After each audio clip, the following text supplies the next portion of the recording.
صلی اللہ علی محمد۔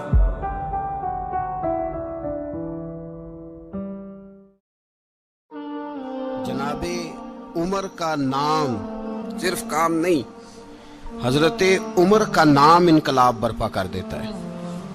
حضرت عمر کا نام کفر کے ایوانوں میں جبر، ظلم، شرک کی وادیوں میں جب حضرت عمر کا نام بھی لیا جائے تو بے ایمان کانپنا شروع ہو جاتے۔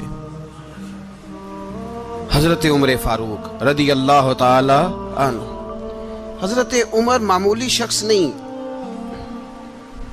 معمولی آدمی نہیں۔ کچھ لوگ صدیوں کے بعد پیدا ہوتے ہیں اور کچھ لوگ ایسے ہوتے ہیں جو ایک ہی بار پیدا ہوتے ہیں، ان جیسا دوسرا پیدا ہوتا ہی نہیں، دوسرا ان طرح کا پیدا ہوتا ہی۔ حضرت عمر رضی اللہ تعالیٰ عنہ جیسی شخصیات پیدا ہی نہیں ہوتی دوبارہ۔ سارے صحابہ در رسالت مآب پہ خود آئے۔ یہ وہ عظیم شخص ہے جسے اللہ کے محبوب نے اللہ سے مانگ کے لیا، کہا اے اللہ یہ مجھے دے دے، اللہ سے مانگ کے لیا ہے۔ اس لیے صوفیاء کہتے ہیں کچھ مرید ہوتے ہیں، کچھ مراد ہوتے ہیں، کچھ مرید ہوتے ہیں، کچھ مراد ہوتے ہیں۔ مرید وہ ہوتا ہے جو چل کے آتا ہے، آ کے مرید ہوتا ہے۔ مراد وہ ہوتا ہے جسے کہا جاتا ہے کہ یہ کبھی میرا بن جائے نا، یہ کبھی آ جائے نا، میرا بن جائے، اس کو مراد کہتے ہیں۔ حضرت عمر مصطفیٰ کریم کی مراد ہیں، حضور کی مراد ہے۔ اللہم اعز الاسلام بے اسلام عمر ابن خطاب، اے اللہ اسلام کو عزت دے دے، میرے عمر کو کلمہ پڑھنے کی توفیق عطا فرما دے۔ اور کیسے دعا مانگی؟ او یار حضرت عمر کی تو اس فضیلت کا کوئی جواب نہیں دے سکتا، میرے رسول پاک علیہ السلام سب کے لیے ہی دعا مانگتے ہیں نا، حضور کی دعا عام ہے، لیکن مصطفیٰ کریم نے کعبے کا غلاف تھام لیا اور غلاف کعبہ کو حضور نے سینے سے لپٹایا اور سینے سے چمٹا کے کہا اے اللہ میں نے تو کبھی سوال ہی زیادہ نہیں کیے، میں کرنے آیا ہوں، مجھے عمر دے دے، عمر دے دے۔ حضور نے مانگ کے لیا۔ اور پھر جب جس کو حضور مانگے اللہ سے کہ حضرت عمر رضی اللہ تعالیٰ عنہ کا آج یوم شہادت ہے، میرا تو دل کرتا تھا کہ فجر سے باتیں شروع ہوں اور سارا دن ہی عمر کی باتیں ہوتی رہیں، سارا دن جناب عمر کی باتیں، سارا دن، اس لیے کہ ذکر جناب عمر کا ہوگا پر راضی اللہ کے رسول ہوں گے صلی اللہ تو جاگ کے بیٹھے، خوش ہو کے بیٹھے۔ ہمارے ہاں منایا ہی نہیں جاتا، بابے اللہ کی تا ساون بھادروں اسو کتا تے منڈے جنوری فروری، تو اسلامی سال بھی گیا اور وہ تاریخیں بھی ساری گئیں۔ یکم محرم امت مسلمہ کے لیے بہت بڑا دن ہے، بہت بڑا دن، یہ شہادت ہے حضرت عمر فاروق کی رضی اللہ تعالی عنہ۔ یہاں چھوٹی چھوٹی باتوں پہ گورنمنٹ چھٹی کرتی پھرتی ہے، چھوٹی چھوٹی باتوں، الیکشن ہو گیا تو چھٹی، فلاں جگہ پہ تھوڑا سا کسی نے خبر دے دی کہ کوئی پریشانی ہے تو چھٹی، فلاں جگہ یہ ہو گیا تو چھٹی، یہاں تک کہ فلاں وزیر صاحب فلاں علاقے میں آئیں گے تو سارے علاقے کو چھٹی۔ اور اب تو اس سے بڑا حال ہونے لگا ہے، اگر جن لوگوں کی سندھ میں حکومت ہے ان کے لیڈر کا دن آیا تو اس دن چھٹی، اور جن کی پنجاب میں حکومت ہے ان کا دن آیا تو چھٹی۔ ہمارا مطالبہ ہے حکومت پاکستان سے، اگر سر اٹھا کے جینا چاہتے ہو تو یکم محرم کو چھٹی کیا کرو، اگر سر اٹھا کے جینا چاہتے ہو تو یکم محرم کو چھٹی کرو جناب عمر کے دن، اور ملت کے جوانوں کو بتاؤ کہ اگر عزت کی زندگی جینا چاہتے ہو تو اس طرح جیو جس طرح فاروق اعظم جی کے گئے ہیں، عزت اور وقار کی زندگی۔ جمہوریت حضرت عمر سے سیکھنی پڑے گی، حکومت کرنے کے طریقے حضرت عمر سے، رعایا کو سیکھنا پڑے گا کہ امیر کس طرح بنایا جاتا ہے اور امیر کس طرح کے ہوتے ہیں۔ یہاں لوگ ہمیں یورپ کی مثالیں دیتے ہیں، لوگ یہاں ہمیں آ کر کے امریکہ کی مثالیں، انہیں کیا پتا حکومت کیا ہوتی ہے؟ وہ کہتے ہیں جی وہ سائیکل پہ جاتا ہے ان کا حکمران۔ میں نے کہا وہ سائیکل پہ جاتا ہے؟ میرے عمر فاروق مدینے سے مکے گئے تھے تو پیدل ہی حج کرنے چلے گئے، پیدل ہی۔ اور جناب عمر فاروق رضی اللہ تعالیٰ عنہ عید کی نماز پڑھانے گئے، عید کی نماز عید کی نماز عمر خطبہ عید دینے گئے، اور اس زمانے میں کون سا غریب ہے جو ننگے پاؤں جاتا ہو؟ کون سا غریب ہے جو مسجد ننگے پاؤں جاتا ہو؟ لوگوں نے تو 3 قسم کی چپلیں رکھی ہوئی ہیں، ایک مسجد جانے کی علیحدہ ہے، گھر پہننے کی علیحدہ ہے، شادی بیاہ پہ جانے کی چپل علیحدہ ہے۔ حضرت عمر فاروق رضی اللہ تعالیٰ عنہ نکلے عید کا خطبہ دینے کے لیے، تو بیوی سے کہنے لگے جوتا، اس نے کہا صاحب اتنی دفعہ ٹوٹا ہے اب گانٹھا نہیں جا سکتا، اتنی دفعہ ٹوٹا ہے کہ اب دوبارہ پیمند نہیں لگ سکتے۔ تو حضرت عمر کہنے لگے چل کوئی حرج نہیں، بغیر جوتے کے ننگے پیر ہی چلتے ہیں، کوئی حرج نہیں۔ تو کہنے لگے لوگ کیا کہیں گے؟ فرمایا چپ کر، لوگ جس دن عمر نے یہ دیکھ لیا نا لوگ اس کے بارے میں کیا کہتے ہیں، اس دن عمر نہیں رہے گا۔ تو کہا پھر آپ کا نظریہ کیا ہے؟ فرمایا میرا نظریہ یہ ہے کہ رب رسول میرے بارے میں کیا کہتے ہیں، لوگوں کا کیا ہے؟ لوگ کل کسی کے بارے میں کچھ کہتے ہیں اور پرسوں کچھ کہتے ہیں، میرا نظریہ یہ ہے کہ رب رسول میرے بارے میں ننگے پیر عمر جا رہے ہیں۔ کون جی؟ میں بڑا ماڑا۔ اچھا جناب، کیا غربت ہے؟ 10 قسم کے جوڑے لٹکے ہوئے ہیں کمرے میں، اور پہننے کی فرصت نہیں، سویرے کیا پہننا ہے شام کیا پہننا ہے، 15 سوٹ کٹھے استری ہو کے لانڈری والا بھیج رہا ہے، اور تو غریب ہے، تو بہت بڑا غریب ہے۔ اس لیے کہ غربت پیسوں کی وجہ سے نہیں ہوتی، غربت تو دل کی ہوتی ہے۔ تو واقعی بڑا غریب ہے اور تو غریب ہی رہے گا۔ امیر تو عمر فاروق تھے جو ننگے پاؤں چلے گئے عید کی نماز پڑھانے، تو رستے میں جو ملا کہنے لگا عمر جوتا تو پہن لو۔ فرمایا تمہیں عمر کا جوتا نہ پہننے کا نقص تو نظر آیا ہے، کوئی حرج نہیں، اگر عمر کو کبھی بتانا ہوا تو وہ والا نقص بتانا جو عمر کی سیرت میں پیدا ہو، کردار میں پیدا ہو، وہ والا نقص بتانا، یہ چھوڑو جوتے آتے جاتے رہتے۔ ننگے پاؤں گئے، پاؤں دھوئے، نماز پڑھائی، لوٹ آئے۔ او بھائی یہاں تو ہمارا بناؤ سنگار اترنا، جتنی توجہ کپڑوں کی طرف ہے اتنی توجہ کبھی ہماری علم کی طرف ہوتی نا، جتنا ذوق شوق ہمارا بناؤ سنگار کی جانب ہے، اتنا بناؤ سنگار کبھی ہمارا اخلاقیات کی جانب ہوتا تو معاملات بڑی حد تک سنورے ہوئے ہوتے۔ حضرت سیدنا فاروق اعظم رضی اللہ تعالی اپنی زندگی کو ترتیب دیا، ایک دن بھی خلافت نہیں مانگی اللہ سے۔ حضرت عوف بن مالک اشجعی ایک صحابی ہیں، حضرت عوف بن مالک رضی اللہ تعالیٰ عنہ فرماتے ہیں کہ جناب ابو بکر صدیق کا زمانہ تھا تو میں نے خواب دیکھا، میں نے خواب میں جناب عمر کو دیکھا، اور میں نے دیکھا کہ کوئی کہنے والا کہہ رہا ہے کہ عمر وہ ہے کہ اللہ کے رستے میں کوئی اسے جتنا مرضی برا بھلا کہے یہ پرواہ نہیں کرتا۔ کس کے رستے میں؟ بولے سارے۔ اس کا مطلب ہے اللہ کے رستے میں لوگ برا بھلا بھی، قرآن مجید نے کہا وَلَا يَخَافُونَ لَوْمَةَ لَائِمٍ، کچھ لوگ ایسے ہیں جو برا بھلا کہنے والوں کی پرواہ نہیں کرتے۔ آپ یقین کریں اگر پرواہ شروع ہو جائے نا تو دین کا کام ختم ہو جائے، نہ کوئی تقریر کرے، نہ کوئی تدریس کرے، نہ کوئی پیری مریدی کرے، ختم ہو جائے اگر باتوں کی پرواہ ہو۔ لیکن وہ پرواہ، حضرت عوف بن مالک اشجعی کہتے ہیں میں نے خواب میں دیکھا کہ عمر وہ ہے جو کسی کی پرواہ، اور دوسری بات میں نے یہ دیکھی کہ عمر خلیفہ بنے گا، اور تیسری بات میں نے خواب میں یہ دیکھی کہ عمر شہید بھی کیا جائے گا، عمر شہید بھی ہوگا۔ یہ میں نے 3 باتیں خواب میں دیکھی۔ فرماتے ہیں میں نے آ کے خواب حضرت ابو بکر صدیق کو سنائی، وہ خلیفہ تھے، وہ کہنے لگے ٹھہر جا میں عمر کو بلاتا ہوں، اس کے سامنے دوبارہ سنانا، اس کے سامنے۔